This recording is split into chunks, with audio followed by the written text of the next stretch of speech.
Guten Abend, good evening, Excellencies, ladies and gentlemen. My name is Susanne Kepler-Schlesinger and I'm the director of the Austrian Cultural Forum, and I hope that you can hear me. Yeah?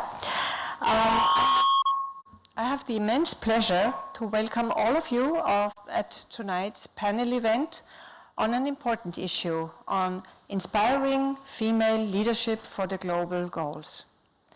My special thanks for the organization of this event go to Monika Fröhler, CEO of the Ban Ki-moon Center for Global Citizens. Monika, you have been a long-time ally in the strive for social justice, gender equality, and the empowerment of young women and girls from all over the world. I would like to thank you from deep in my heart for having made this event possible, together with the CEO of the Ban Ki-moon Center Foundation, Ms. Kate Landon. Please join me in welcoming Monika and Kate.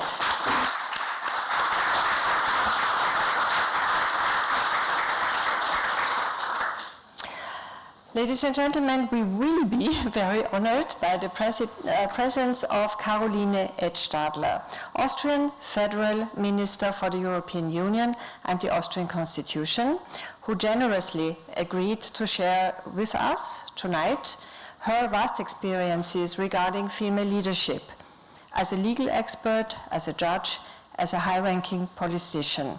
Minister Edstadler is on her way. She will join us in a few minutes, but she asked us explicitly to get started with the event.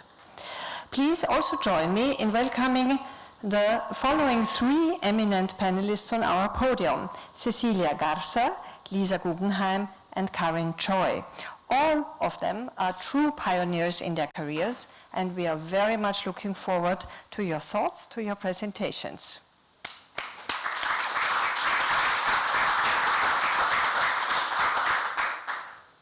Ladies and gentlemen, just a few weeks ago, the city of Manhattan was suffocating under a thick cloud of smoke, and some of you might remember this situation.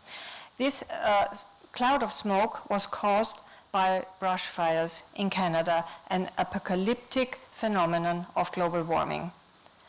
Waves of migrants who have lost their livelihoods in Central America and in the Southern Hemisphere are right now crossing the borders into the United States and elsewhere. A war of aggression led by Russia against its neighbor and the Western liberal world order in general has forced thousands of women and their children to take refuge in Austria and countless other countries. Many of these terrible images show women and girls as victims of man-made and natural disasters. Tonight, however, we will focus on the specific powers and skills of women leaders. Leaders who are able and also willing to change the course of events, who motivate young women to take charge and find solutions for a better future. This is what we owe to our children, as mothers and as leaders. I wish you all a very inspiring evening, and I now pass the floor to Monika Fröhler.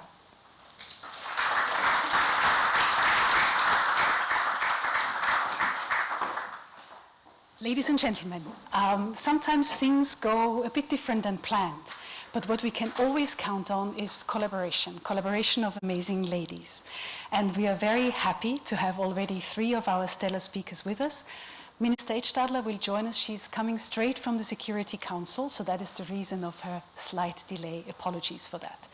My name is Monika Fröhler, and I'm the CEO of the Ban Ki-moon Center for Global Citizens. And it's my honor to lead you today, through this panel discussion on inspiring female leadership. We have a representative of course, an educational institution that is a museum that is known by literally every one of us.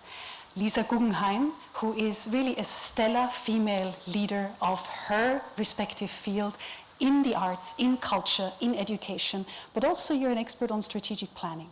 We have our dear Karin Choi with us, who is an investment portfolio manager of Capital Group. And Capital Group is one of the private sector companies that is really making a mark on letting the SDGs count. And Karen is instrumental for that, besides being a mother of 4, and besides being really someone who has always carried the torch for women leadership high on her agenda. And she does that also to create a safer future for the next generation, and she does that in a charitable way, but also in the private sector, by doing exactly what she does for the New York Women Foundation. She's associated to the Ban Ki-moon Center, and I'm very thankful to that. And she has founded her own Women in Power initiative. And maybe we hear more about that, maybe in the panel discussion. And then with us as well is a representative of philanthropy, dear Cecilia Grassa. She is the vice president of the Wellspring Philanthropic Fund. And you have to imagine the Wellspring Philanthropic Fund, for those of you who don't yet know it, it is a very important fund that supports particularly democracy, justice, social empowerment, and pretty much also those communities that are marginalized and vulnerable.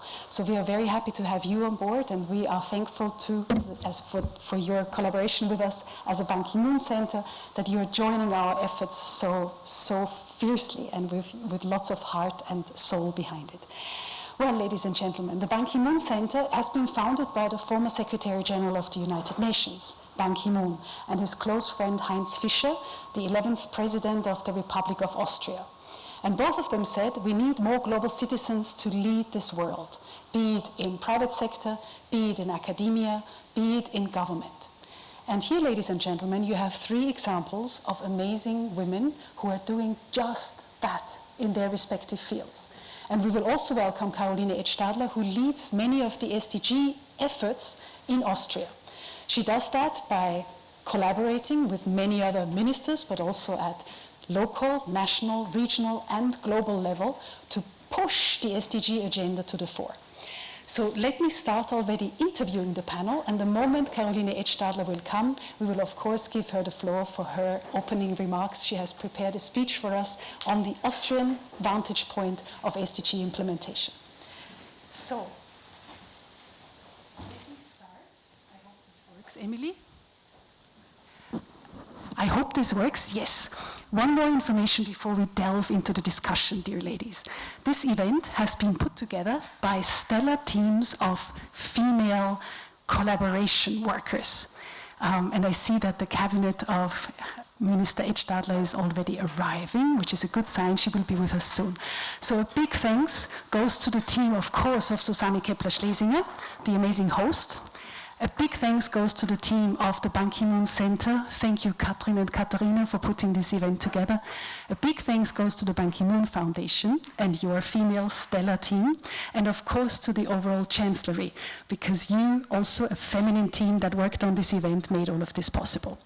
So, dear panelists, how are the SDGs relevant for your life, and why do you think that even personally the SDGs are important to you? And maybe I might start with you, dear Lisa. Give us a glimpse of maybe even telling us what the museum currently does, or why the SDGs are important for you. Absolutely. Thank you. Let's see if I can follow the instructions. I hope everyone can hear me. First, thank you. This is quite an honor. It's wonderful to be here. As a lifelong New Yorker, I'm always amazed to find myself in spaces that I've never been and are so incredibly beautiful. So thank you for the invitation, both for the substance, but also for the opportunity to see the work. The American Museum of Natural History is a cross-sector organization that sits at the intersection of many of the SDG goals. I think I'm reflecting and thinking about this panel. The heart of the mission is, of course, the goal number 4, which is really around education. And for us, education is about creating an informed citizenry, as we refer to it, so that people can exercise the franchise, right? Make good decisions in their lives, whether it's about issues about the environment, about their own education, about their futures, about their own health. And we do that really through robust integration of scientific original research. So there are 200 tenured faculty. Most of them are working on biodiversity species level work as well as ethnographic work. This is the museum that founded American anthropology, so the work that is profound on the SDG side is really the deep connection between humans and the environment, right? And that we can talk perhaps more about that. The other major dimension of the work, of course, is in training and education, both in higher education. The museum confers PhD degrees, as well as in K-12 education, secondary school, and teacher preparedness. So one of the major gaps we've identified in society is the teaching and learning about science and the science of sustainability. So my passion is very much to bring multiple sectors together to accelerate the public understanding of the issues that are represented in the goals, and to do that at the broadest possible scale and with authenticity. I think people crave information, and so our role is to provide information. We do not necessarily step into an advocacy role, but what we do globally is support land managers and decision makers to understand the science behind decisions that might be made at transnational boundaries within a given nation. And so that's the work that we're passionate about, and happy to learn how to contribute to the panel as we go forward. Thank you for the question. Thanks so much. Dear Karen Che, can I hand over to you? Capital Group is an unlikely partner probably to associate with the SDGs. But do shed a light on why we can associate it with it. Well, I want to say thank you. It's an honor to be here today, and thank you to the Austrian Cultural Forum and also to the Ban Ki-moon Center. And a shout out to the new wing at the National Museum of History. For those who haven't seen it, it's amazing and it's beautiful, and all the work that's gone into it really has paid off, because my children really enjoy the space. So Capital Group, who is Capital Group? What do we do? We are not a hedge fund, just to let people know. We are actually a very long-term investor. And we are one of the oldest, I guess, investment firms in the US. We've been around for over 90 years, and we manage anywhere between, depending on the day of the markets, like today, it could be 2.2 trillion or 2.8 trillion. So depending on how crazy and volatile the markets are, it could swing quite a bit. But in the US, we manage over 40 million accounts, and 1 out of 5 to 1 out of 6 Americans owns one of our funds, and the average size of the account is less than 30,000. So we are really managing on behalf of folks who are saving for their new home, who are saving for education, saving for retirement. And so we really think about our clients' money very seriously. And we really want to do what they want us to do. And most of them want us to really be focused on the greater good, and also be thinking about sustainable investing and how we impacting, how we invest, and where are we investing our dollars. So in particular, we're always very much thinking about all our stakeholders, all the externalities. And what we've really figured out in the last, I'd say, 10 years is that when you invest in goals that are similar to the SDGs, you're going to have great investment results. And so we've really developed our ESG and our DEI goals over the last few years, and really are focused on specifically, I will call out gender equality. And so we, as a firm, reached out to 1,500 companies in 2021 and said, hey, we would like for most of your companies to look much more balanced on a gender-specific representation. In particular, the lack of female leadership or the lack of females on boards was quite striking. And I would say we actually made a difference. There's only about 12 or 13 out of those companies today that have no female representation. So that is something that we consider very seriously, as we will invest in companies that we think will do better in the long run. And they generally have better governance, better representation, better diversity, and really think about people, planet, and prosperity for all. Why is this important for me? And I think I think Monica has already touched upon it. I have 4 girls. And if someone like myself does not speak up or is not willing to speak up, who will? And so that is why when there are opportunities like this that come around for me to speak on behalf of females, on behalf of female leadership, I'm generally always there. So that is my personal mission in life, is to make it a better world where my daughters do not maybe have to go through some of the challenges or obstacles I did personally, but also for them to have a world where the air is as clean as that when I grew up, and have a good education, and have just all the things that the SDG goals are focused on. And also, Karen, a role model like you, and we were laughing before when we were chatting because both of us live by a certain motto. It's up to you to say it. You cannot be what you cannot see. And growing up, I only saw Connie Chung as a female Asian, so I honestly thought I was going to be in the news or media industry, but I changed that pretty quickly. But that is why there's a lot of Connies out there. Just FYI, there was I think a New York Times article about this maybe a month ago. Yeah, you can't be what you can't see. Fair enough. So ladies out there are all hopefully role models for further generations to come. Dear Cecilia, what is your perspective? Why are the SDGs important for you as a philanthropist? Buenas tardes. First of all, thank you so much for the invitation.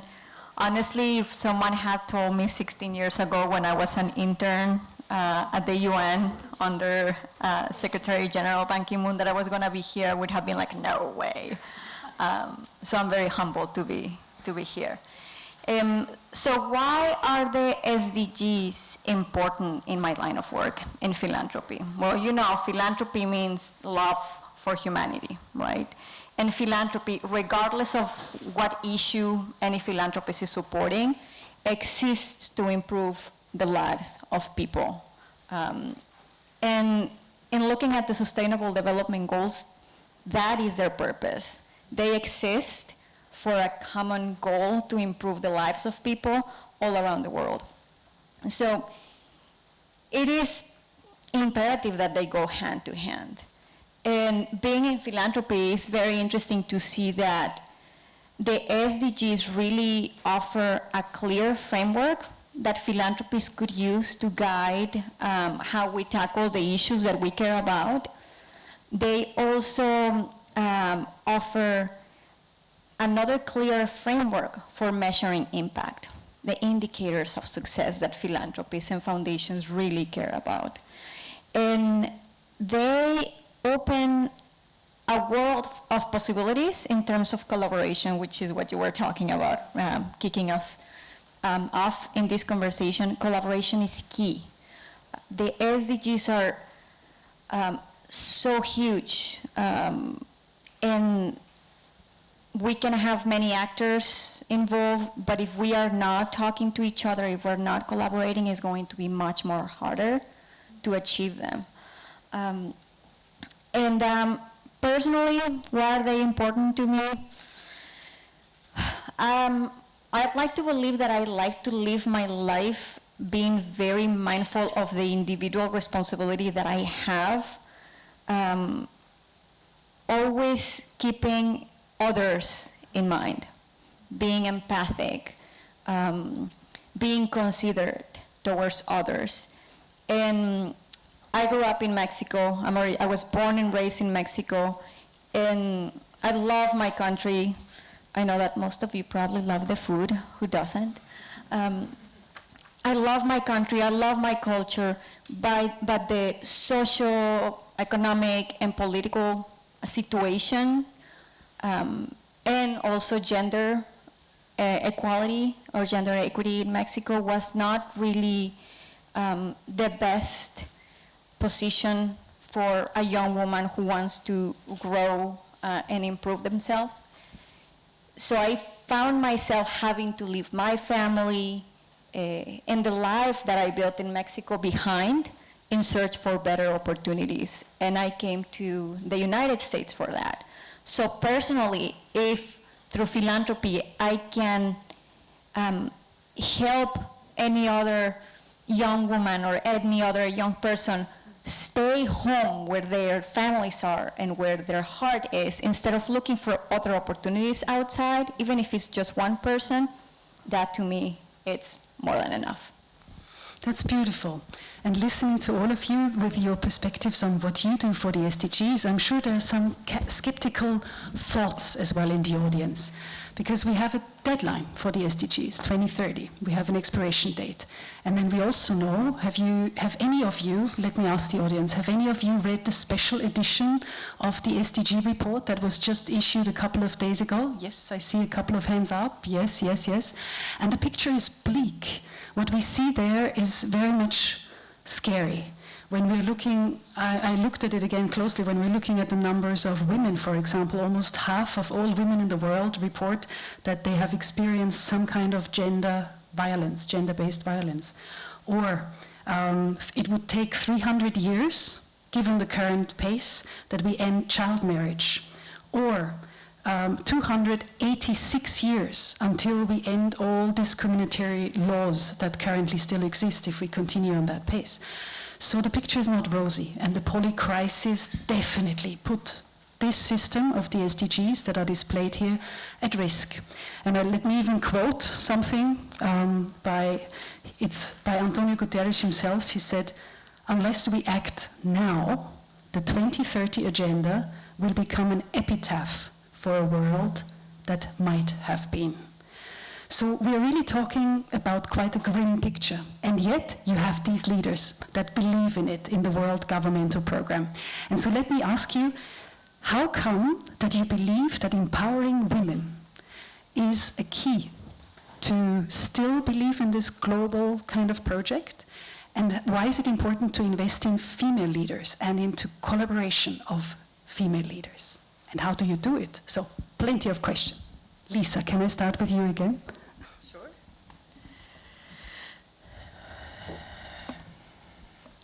I think that it's a very interesting question, because I think, like with the SDG goals, you wonder, we've been reflecting on the history of another organization that we're all associated with around women's empowerment in New York.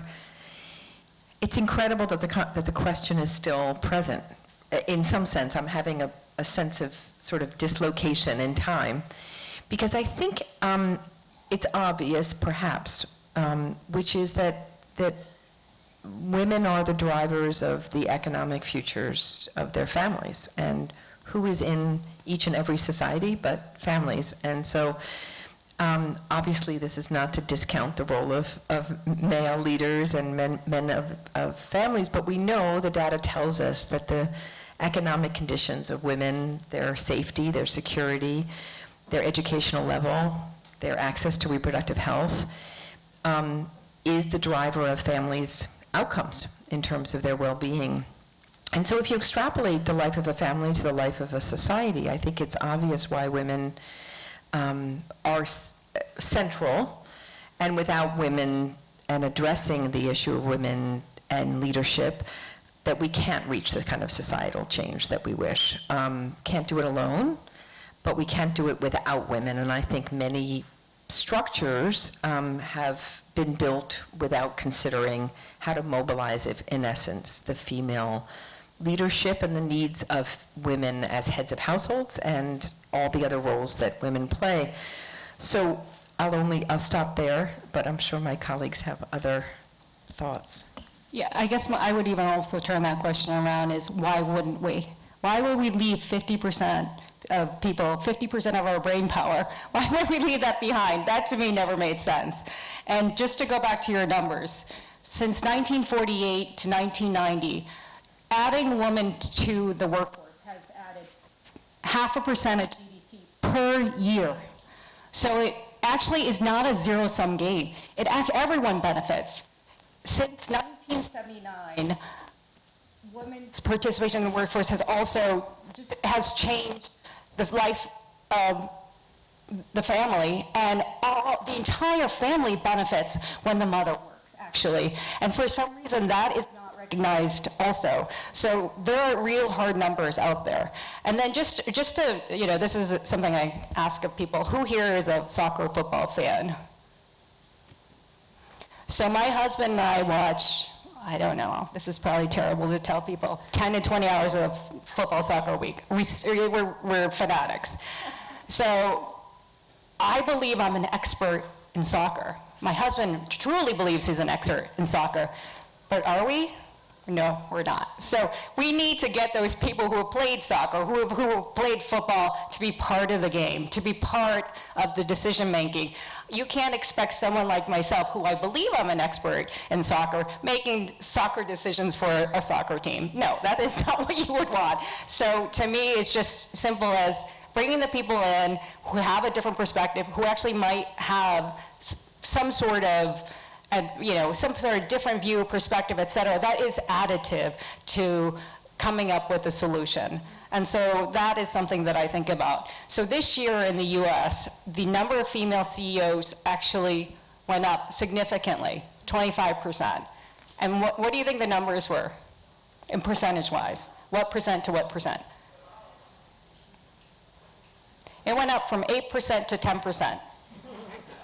Should we be cheering about that? Probably not.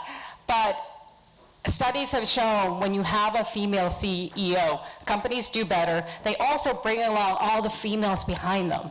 And they actually have a more inclusive, more successful workplace. And so those are things that we should be thinking. It's not a zero-sum game, but at the end of the day, we're going to all benefit if we bring everyone along.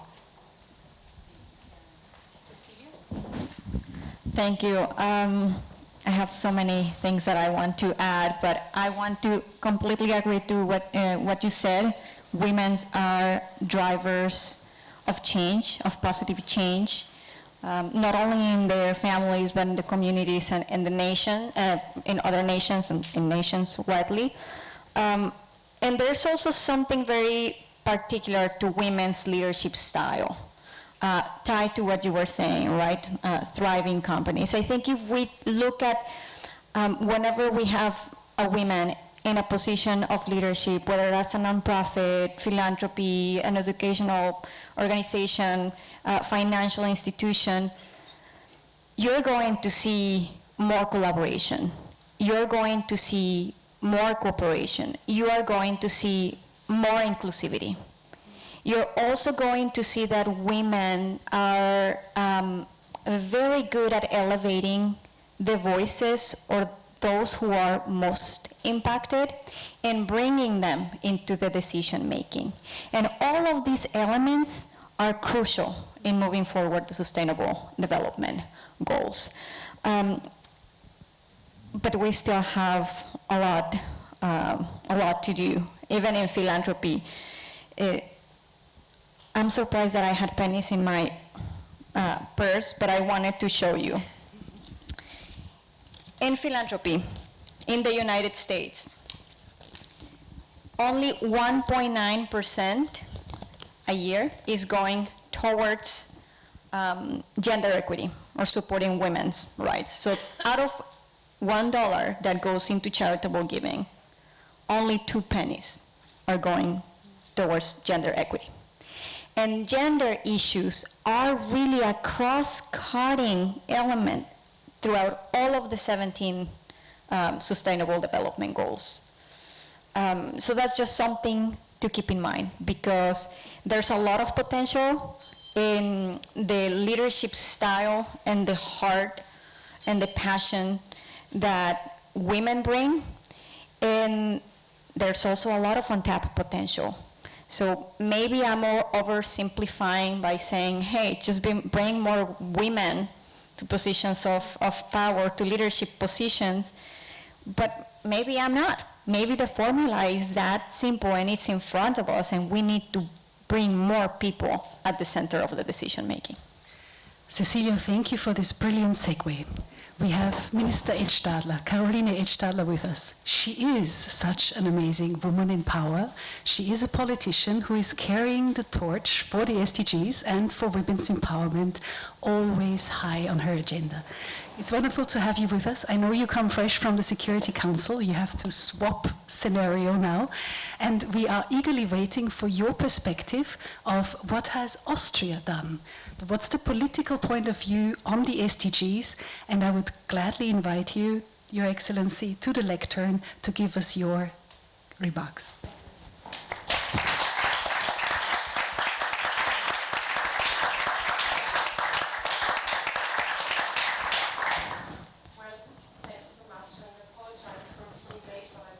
female leadership sometimes means also being late. It's not only the men. Ladies and gentlemen, esteemed director of the Austrian Cultural Forum, dear Susanne, distinguished speakers on this panel, Madam Karen Joy, Madam Cecilia Garza, and Lisa Guggenheim. It's cool to have a panel full of women. Of course, dear Monica, it's great to be back in New York with you under your leadership on the Ban Ki-moon Center. Thanks for your thoughts, and I have to be honest today with you. I prepared a speech for this event. Or to be honest, my team prepared a perfect speech with a lot of facts. What does it mean and how can we foster female leadership? But I will skip this speech. You have to apologize me because I would like to share my emotions with you, and I'm coming from a day in the United Nations which was full of speeches I had to give, full of speeches I heard, very emotional speeches, for example, also from the German foreign minister. Now in the Security Council, I gave a speech in the General Assembly today on the SDGs and progress Austria has already been made and what we want to create for the future, for a better place for all of us. And when I was listening to the speeches now in the Security Council, one thing came to my mind. It's obviously a joke I heard many years ago, but I think it's no longer a joke. And that goes like that. The last 2,000 years, the world was ruled by men. The next 2,000 years, the world will be ruled by women. It can only get better. Why I'm saying that?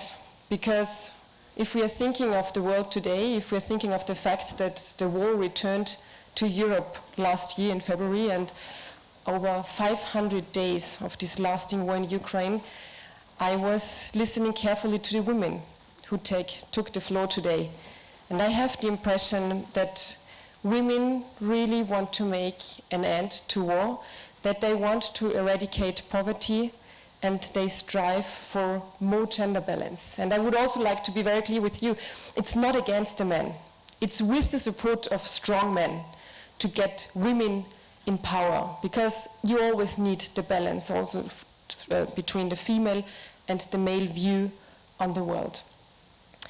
That is also why I initiated a conference called The Next Generation is Female.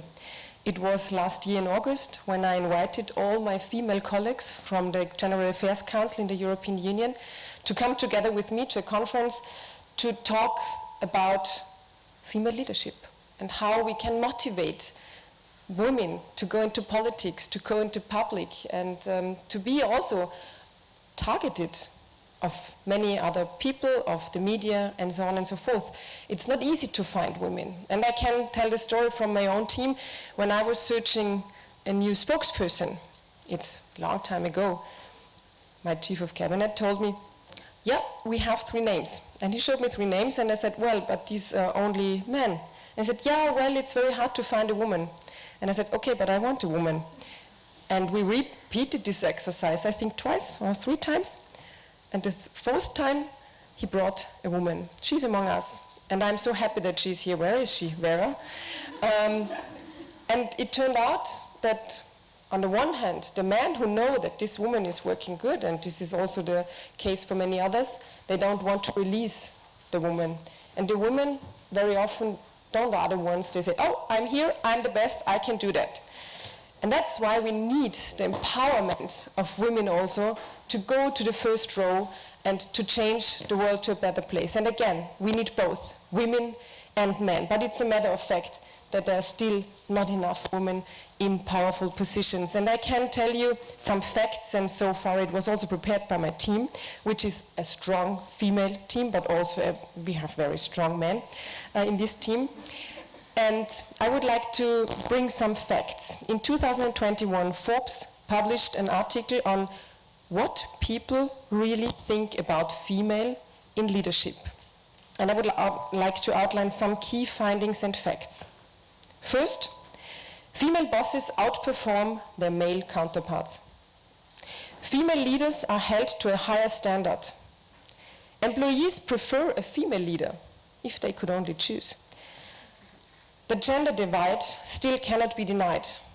The racial divide still cannot be denied. Female leaders are perceived as better organizational representatives, yet the media treats them as a novelty. Stereotypes and emotional misconceptions still reign. Well, I think it's still a long way to go, but together we can do that, and we can show the world that we are needed also in the first row. So when I'm coming back to the Next Generation is Female conference, I can tell you, when we had this first meeting in Salzburg last year in August, it was after the war started in Ukraine, we were sitting together and thinking about what will be the case next year. Will we be used to the war in Ukraine? And how can we change the situation? And we decided at that conference that we will go to Kiev together to show that we as female leaders care for the needs of the Ukrainian civilians, that we see that there are many female positions in the military service, that they are also, of course, victims of rape, that they have to flee their country, and so on and so forth. And we met many important female leaders also, but also victims. And what happened then, it was the day when a really hard attack was going on from Russia to Ukraine. So a lot of bombs were raining down on Kiev and the whole of Ukraine, and we had to flee to a shelter. And we continued our discussions in the shelter. And we got the direct impression, what does it mean to be in a world where the war is really next to us, and Ukraine is only a few hundred kilometers from our eastern border. So it was a very, very impressive journey for all of us, and this is something I still carry in my heart and in my mind when I'm talking about Ukraine and the situation on the ground. And this was also what I felt when I was sitting in the Security Council and delivering my speech. I was very clear. I'm a former judge, a criminal judge, and I always like to be clear and speak out what are the facts, because that is needed. Well, I know also in the SDGs, gender balance is something very important, and I guess we are doing quite well if you see the overall implementation of the SDGs in Austria, but still we have to do more and we have to be quicker. And I also met the president of the General Assembly today, and he also drew the attention to another thing, also to another problem in the world, and this is in regard of water. And we saw also that it is needed to act swiftly, to act quickly, and to come from words into actions. And that's why I'm really happy that we are ranking 5th now regarding the implementation of the SDGs in Austria. This is quite something. But on the other hand, it is also a heavy burden on our shoulders to carry on like that. And there are only 7 further years to go to reach all these different goals to turn the world to a better. And as I don't want to be too long, because I think it's very interesting also to hear from you, your assessment, I would like to end by saying and repeating what I already mentioned.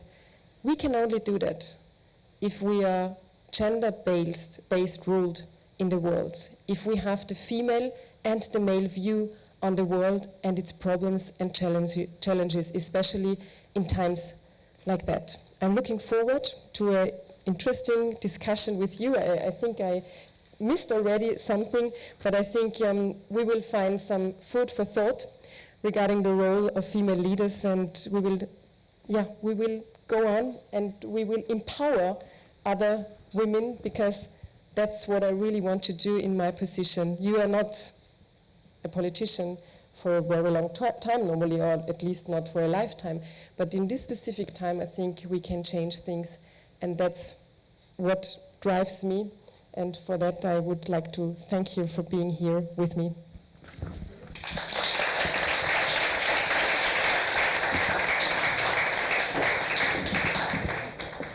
Thank you so much, Minister H. Stadler. We are lucky as Austria that we are ranking quite high, as you said, on the SDGs, number 5 worldwide, and yet we can't rest, as you said. We discussed about the statistics of the latest special edition of the SDG report of Antonio Guterres, and as you said, water is a key issue. We are lucky in Austria to have excellent water, but not everyone is that lucky. Imagine that 1 out of 4 in the world lacks safe drinking water, 1 person out of 4. And then 700 children die every day. This is the latest stat. 700 die every day because they don't have clean water and because of the diseases that are connected to that. Horrible. These are just some, again, grim stats, but I don't want to lower the mood of the audience because there is a lot of positive things happening. And one thing, allow me to mention it before we go into a last round of questions, and also hopefully can collect some questions by the audience, is Austria, under the leadership of Caroline Edstadler, has done a lot on SDG collaboration. And we have issued a publication that all of you already have in your hands, because you got a ticket to this event, and it carries a QR code at the back of it. And it is the Austria's commitment to the 2030 Agenda publication that covers just the years 2019 to 2023. And it sheds a light on what has been done on local, on national, on EU level, but also UN level. And many of these efforts have been conducted with the help of the Austrian Chancellery and also with the Ban Ki-moon Center. And just as Minister Edstadler illustrated, for example, the next generation is female was one of them. I hear an alarm, but I think it's taken care of. Okay, wonderful. We have exemplified the work of several counties, of our museums. We have 17 SDGs, 17 museums activity going on. We have lots of efforts, including the SDG Dialogue Forum, where multi-stakeholders come together in Austria to debate about it. But I don't mean to brag about it. If you want to read more, check out the QR code, or maybe even use the QR code that I think we have in our slide deck, this one, with your mobile phone, because you can actually read the various stories that are behind these efforts. And again, big thanks goes to the leadership of Caroline Edstadler in this regard, to her cabinet, and of course also to the many stakeholders, SDG Watch, the civil society, academia, Unimeds, and of course the Ban Ki-moon Center team for their tireless work, and the many ministries and governmental players that are involved in this. So, dear ladies, we have a bit of time left, and I do want to know, I still want the audience to leave with an anecdote, with a story that you want to give them that has really inspired you to work for the SDGs, with the SDGs, something that hopefully, because we all remember stories, that can be remembered by everyone walking out of this room. So, let me know, do you have some insight, some wisdom, some anecdote, some story to share with us that we can retain? Who wants to start? Before I collect questions from the audience that I will also then pass on to you. Do you need thinking time? What is an insight that you would like to share? Thank you. Yes, go for it. Maybe it's a bit. I would like to answer this a bit different. When I became minister for the UN Constitution in January 2020, there was suddenly the topic of the SDGs also on my table, and it's a shared responsibility also with the Foreign Ministry. And I took the lead, and I said I want to do that because I think this is really something where we can shape the future for the better of all of us. And there was no one who wanted to hinder me in that aspect. But then I found out that it is a hard work to bring it to the public. And the first, let's say, obstacle we had to overcome was to debate that publicly in the plenary in the Austrian Parliament. Because they said, no, we have never done that, we can do that in the council, and it's enough to have it in the smaller group of the Verfassungsausschuss, for example. And I said, no, I don't want this report ending there. I want to show the public what is going on. And I want to have it at a time when the TV station is broadcasting also the parliamentary session. And finally we reached that. Sometimes we have to be a bit sustainable on that also. And but I'm known as someone who is a bit stubborn when I want to reach something. And now we did it already for the second time. And the difference is, when we discussed it for the first time in the parliament, I was wearing the button, of course, this button, this SDG button. And soon after, there was a lot of conspiracy theory in the internet. I was targeted by a right-wing party in Austria. They said, she is part of a group who wants to take over the power, who wants to withdraw the power from the nations and give it to the United Nations. And it was like, come on, that's really ridiculous. But they meant it. They meant it. And this time we discussed the interim report, and it was only this party, but much, I don't know how to say it, they were not so loud anymore, because now everyone figured out that it's just ridiculous what they are saying. And I think that is something which is a big success, and that's why I'm really committed to use also the next 7 years. I don't know in which position, because our term will end next year. We will have elections in September 2024.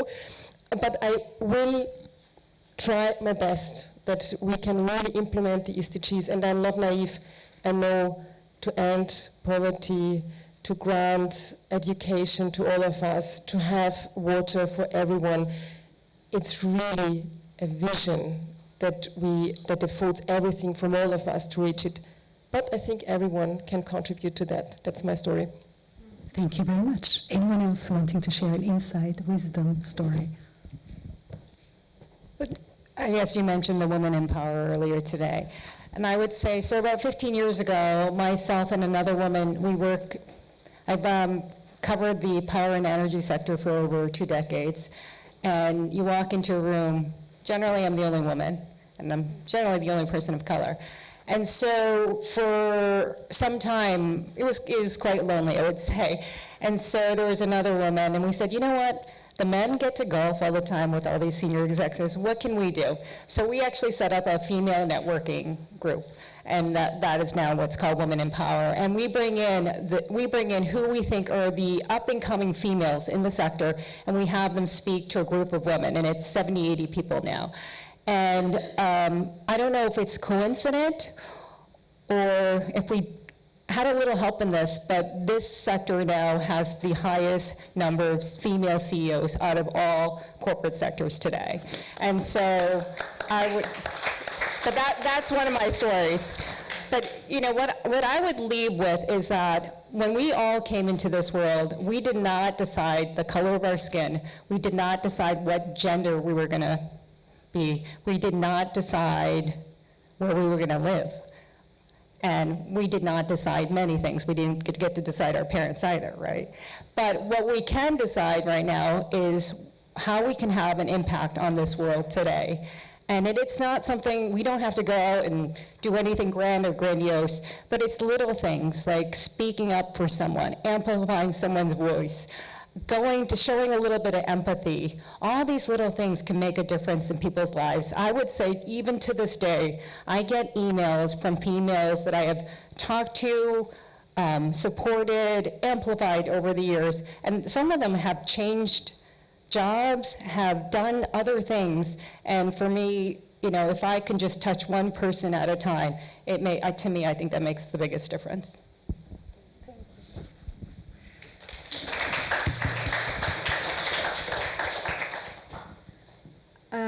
So many thoughts again, but what I want to share is, so having grown up in a place where I think the population was 20,000 people, my mom didn't go to college, so I didn't grow up having a role model, like a woman in leadership that I could aspire to be like.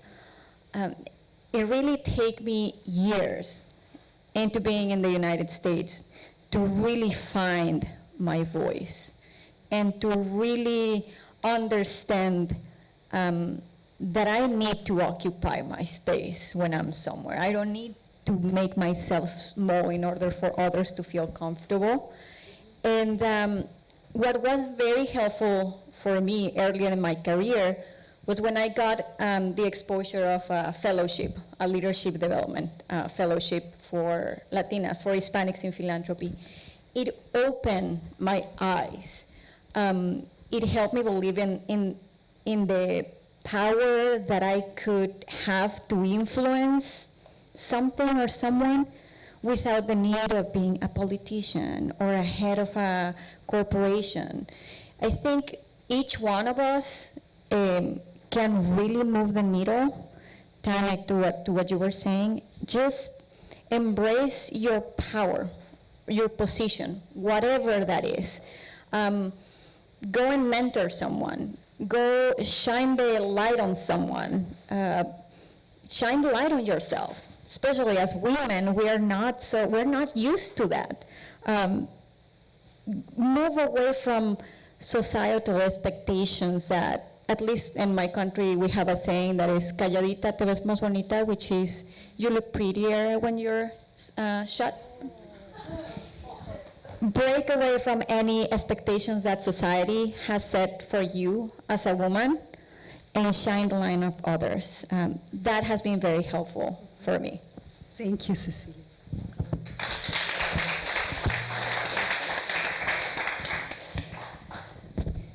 I think that I wanted to speak about young people and power showering. Because I think that at least the context that I work in is about expertise, about authority, about the role of science, about the role of government, policy. All of these are huge features. But I also, my story is meeting young people where they are, because I think that they have are much more fearless, and also do not live with the same historical biases we all have about national boundaries, about staying in one's place. And I just wanted to share a story about my experience during the pandemic in New York City, where we closed the museum, and many of our cities around the world were closed. And we discovered that we had 1.5 million square feet that was very quiet, unnaturally quiet. And we learned very quickly that young people in New York City, especially young people of color, were not going to be vaccinated, even though they were eligible. And we did not know why.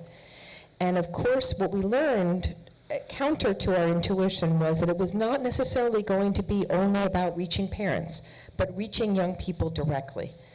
And I share a story about a set of young women who go to a school called the Young Women's Leadership Academy, which now has multiple sites. And we went in with a set of scientists, and I was able to join that program, and asked them, what did they know about vaccination, and what was preventing them from exercising what the science was telling us. And what emerged is that they had come to understand through their own culture — this was a very diverse, religiously and culturally diverse, economically diverse school — that they had a concern that the vaccination was going to prevent them from becoming mothers in the future. This was part of their cultural learning that had emerged during the pandemic. And we helped them in understanding how to research that question, how to look deeply in the literature to understand what we knew and what we don't know. And I just want to say that I think that the sustainability goals really support a cross-sector, youth-focused way of thinking about problems, which is not that they are for experts only. So to echo my panelists, that it really is for each of us as well as for young people.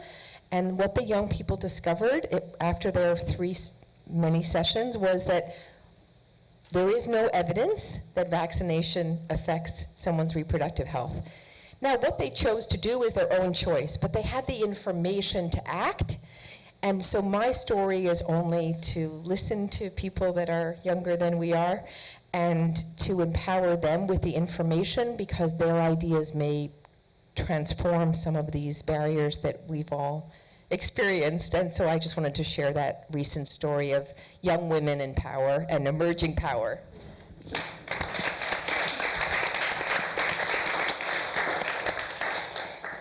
I also have one short story to share with you, because I want to call on two people who have tremendously helped to put the Austrian efforts on the SDGs together. And I forgot to mention the name yet. One name is Katrin Ebner, and the other one is Marie van Boomhaat. Both of them young ladies who work tirelessly on the publication that all of you have in your hands. And I don't know whether they're in the room, and if yes, please do stand up so that this round of applause is for you for the hard work on this publication. Thank you. Thanks for your efforts, and of course, Katrin is over there. Thank you for that, and Katharina, you know your part in it as well. So, ladies and gentlemen, I think we are running short of time. I don't know, dear Minister, do you need to leave right on point, or do we still have you for a couple of minutes? Great, I'm taking advantage of this. I want to open for questions in the audience. Please do raise your hand, and we will pass the microphone around if you have any question. I want to collect a couple, bear with me, and we will pose them to the panel, unless you want to address them to someone specifically. Thank you, Katharina. I already saw a hand up there. Yes, the lady with the shirt and, like, I don't know how to describe it, very fashionable shirt. Please do briefly say who you are and then pose your question. Thank you. It's a jacket, but that's okay. Sorry. No worries. I'm Juliane Canfield. I'm the director of Deutsches Haus at NYU, New York University. I love the quote or the expression you mentioned, you cannot be what you can't see. And in that context, I would like to bring out the role of language, right? The way you used that example and the way one of you elaborated from a visual point of view. I was thinking we have to, all of us, and in every language, in every country, we have to think about the role of language. And I would like to bring in two anecdotes from my own experience, like using your last question from the German language world and from the US world. So a year ago or so, I spoke with a professor from the German language world, and we discussed how the German language, which is very article and gender-oriented, more so than the English language, really has a big problem right now to represent the reality that it should be representing, and how I think, and many of my colleagues in the university systems think, that we really drastically need to change that when we refer to people, not using just the male gender as this sort of, oh, everybody is covered by that, right? And this professor said to me, well, das ist ja viel zu mühsam. Like, this is way too complicated. That was one really baffling experience I made. And yesterday I went to the movies and I saw a major US motion picture, and unspecified people in leadership roles were referred to as he. And so these two examples, I think, are really good points to remind us how each of us has to change our language. And I've been working on this, and it sometimes isn't so easy because we've all been ingrained in that system of like gender bias in the usage of our language. And we also need to ask stakeholders to change the way corporations have their whatever style sheets or manuals, or how governments are run. And I know that the German Foreign Office has been working on that in terms of the German Foreign Office policies for gender usage in official language. And I just wanted to see what your thoughts are on this and how you personally incorporate these questions, perhaps already in your own way of using the English or German or Spanish language. Thank you. Interesting. Thank you very much. We have a question on language. Any other question? Yes, I see another hand up here in the middle. Thank you, Katharina. Thank you. I'm Eva Jespersen, and for a decade I was deputy of the UN Human Development Report. And as part of that, part of an expert group on the data revolution, which we submitted to Ban Ki-moon in 2016. And we, an expert group, could not have predicted where we would be with AI and that whole world. And of course, right now we have some reason to be a little apprehensive about how it deals with gender and inequality issues.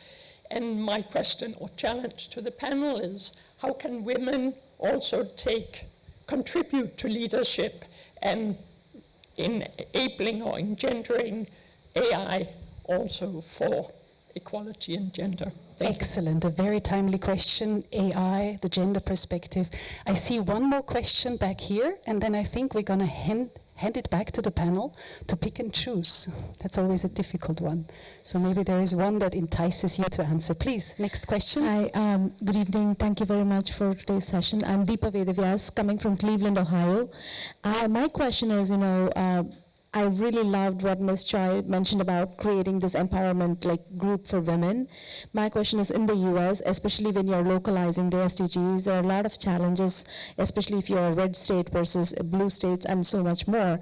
So I would love for the panel to say, how can we do a similar kind of an empowerment body to engage these women leaders or leaders to be who are working in localizing the SDGs and advancing them at the local level. So it is definitely lonely, as another panelist mentioned, sometimes the path is very lonely. And you need that kind of a support, and what can the leadership at large do to support people like us? Thank you. Any last one, or do I hand back? I do hand back to the panelists. Anyone feeling ready to answer to one or more questions? Yeah, Karen. Do language and AI. So I go by she, her, hers, and so one of the things I do, I make sure it's in my signature. But the other thing is that it is going to take time for a lot. The language is going to take time, because even I say things incorrectly all the time, and I have to have my kids correct me on the terms that are used today. But it is a constant education, and it is something constantly that we're educating ourselves, even in our workplace and at home.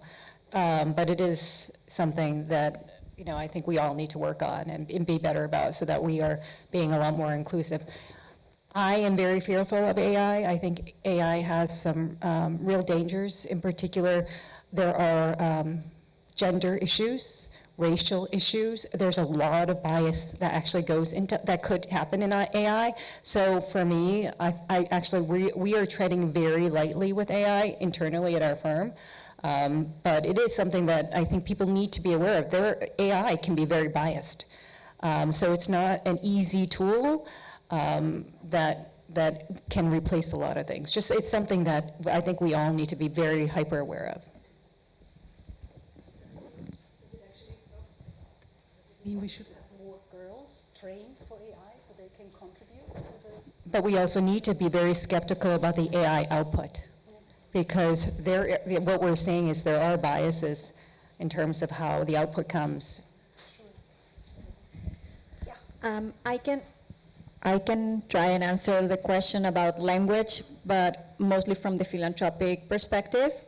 That's a very important question, and likewise, cultural competency, it's also very important, because it's not that simple, right? Even in the United States, speaking as a Latina, you can hear the term Latina, Latinx, Hispanics, and in my circle, there's going to be people who are going to say, well, I'm not Hispanic, or I'm not Latinx, or Latinx doesn't mean anything if I'm from Mexico. In Mexico, it would be Latine. So that's where the cultural competency also comes to play. What we have done in philanthropy is being very mindful of who is included in the conversations when we are making decisions, right? Again, what we were saying earlier, centering the voices of the communities that we are aiming to support, so that they can help inform what kind of language we should be using.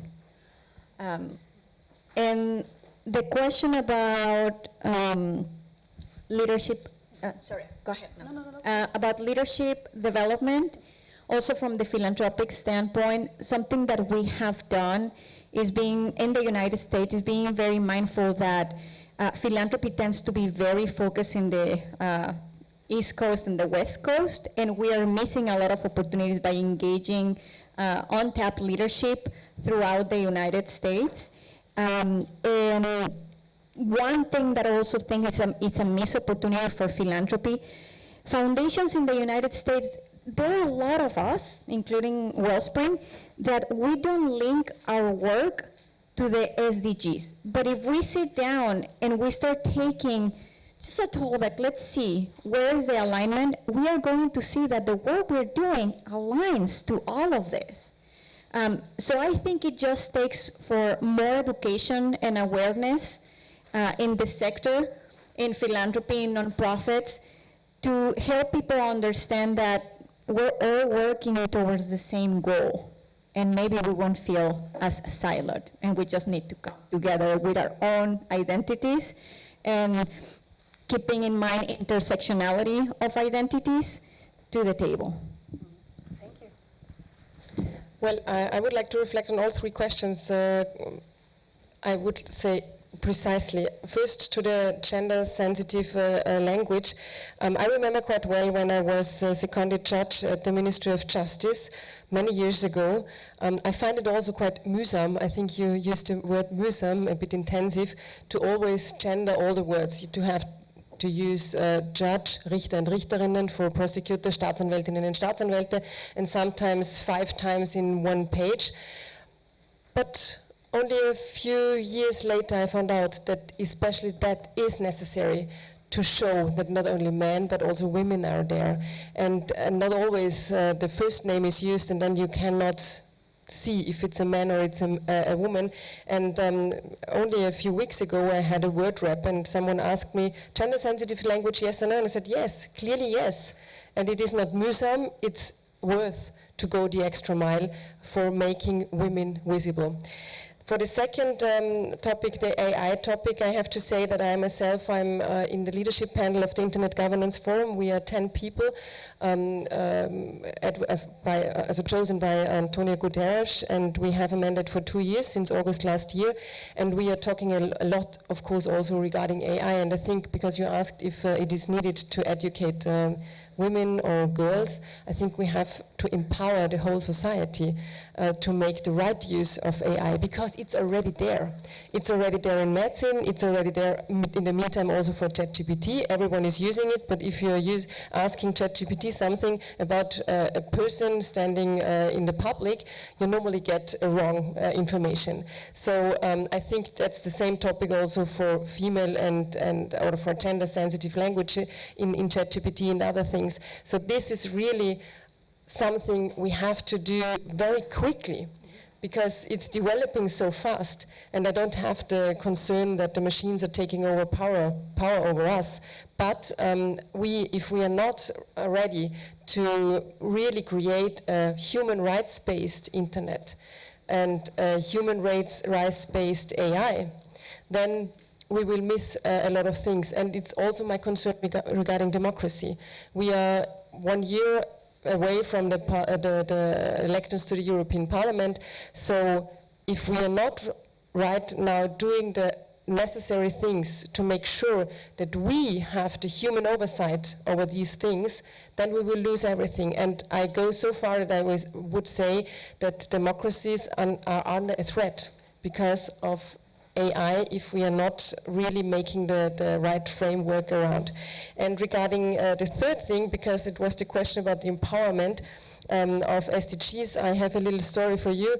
It was from the first implementation, it was the first voluntary national report on SDGs, implementation report, and there were some stories in. So we did the same for the halftime review now.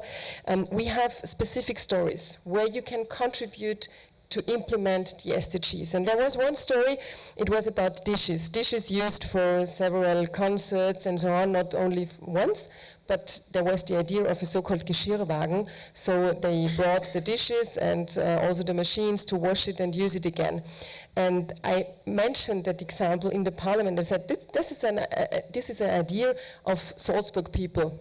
And after the debate, I think the Corinthian and the Styrian people came to me and said, no, this was our idea. And I think that's the right way to do. We should challenge each other. We should have an idea, how can we contribute? And this would be, I think that could lead to a greater success of the SDGs. Friendly competition, excellent. Lisa, do you still want to add anything? Well, I could, but I think we're... Well, no, do it. Only to share this question about local difference within communities in our situation in the United States and across states during periods of political change. And I think that I only share that I think the SDG goals we could accelerate the delivery if we really focused on what ideas are scalable and be less concerned about where the ideas come from.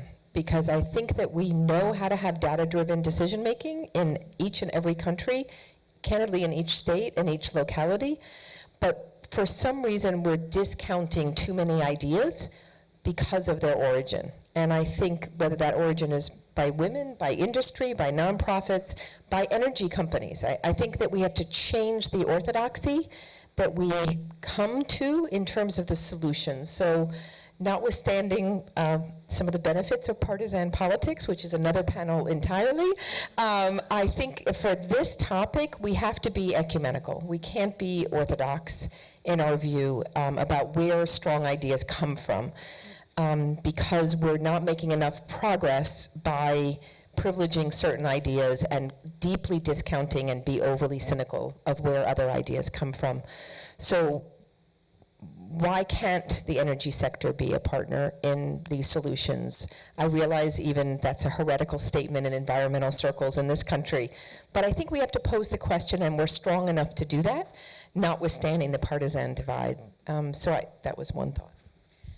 We have touched upon many subject matters. We could fill another evening easily, but I sense also the audience is already eager to move to the next point. The next point is, of course, a big thank you to all of you. And I wish for a round of applause while handing out the flowers. Thank you. Allow me to give you, dear Cecilia, the first bunch of flowers. We will also actually ask you to line up for a picture still. So please, dear ladies, do stand up. We will take a picture of you, dear Karen. Thank you so much. Thank you. Vielen Dank. Man kann es nicht mitnehmen, wahrscheinlich auch. Danke. Thank you. Thank you.